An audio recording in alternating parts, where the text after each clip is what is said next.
Александър Иванов, президент на волейболен клуб Хебър. Намираме се тук в Тетевен и директно започвам от най-важния въпрос. Тук в България напоследък много актуална тема са финансовите състояния на клубове, дългове и така нататък. Как е състоянието на Хебър? Привет! Да, интересен въпрос. До сега не ми беше задаван, между другото, така че браво! Състоянието в клуба е добро, всичко е стабилно. За разлика от голяма част от клубовете, ние се умяхме да овладеем проблемите, които имахме в пандемията, и аз заедно с целия екип излезнахме от целият проблем сравнително стабилни. Нямаме никакви задължения към държавата, към доставчици, към състезателите. Всичко е минало както трябва до момента, така че нещата в клуба изглеждат добре. Както виждате, стараем се да развиваме целия щаб и всичко в клуба. Затова привлякохме и човек като Стоян Самунев, за да обогатим, ако може така да се изразя, палитрата си от умения, които предлагаме като клуб. И стараем се да растем и се радвам искрено, че по време на пандемията не можахме да изпаднем в някаква финансова дупка. Благодаря тук и на нашите спонсори, разбира се, на община Пазарджик и на кмета, които ни подкрепиха. Разработихме един план, с който така успяхме да излезем чисти от целият този казус, така неприятен за света. Значи, да кажем пред феновете, че може да са спокойни. Да, може да са спокойни. Това е моята работа. Това е работата на целия екип, който не е на терена.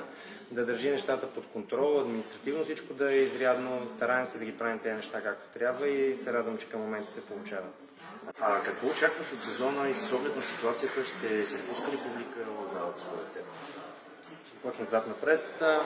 Все още няма яснота дали ще се допуска публика. Надявам се Спортната федерация да вземе решение, което е в полза на клубовете, разбира се, на публиката. Ние в момента разработваме едни правилници, които евентуално, ако бъде позволено да има публика в залата, ще ги приложим. Различни правила, различни мерки, които са взаимствани от западни държави, там където се подготвят за спорт на закрито. Какво очаквам от сезона?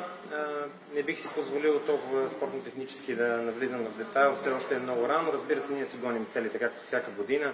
Казал съм го и преди, дали сме завършвали 6-ти, 2-ри, Купа на България и така нататък. Нашата цел винаги е да побеждаваме във всеки един матч.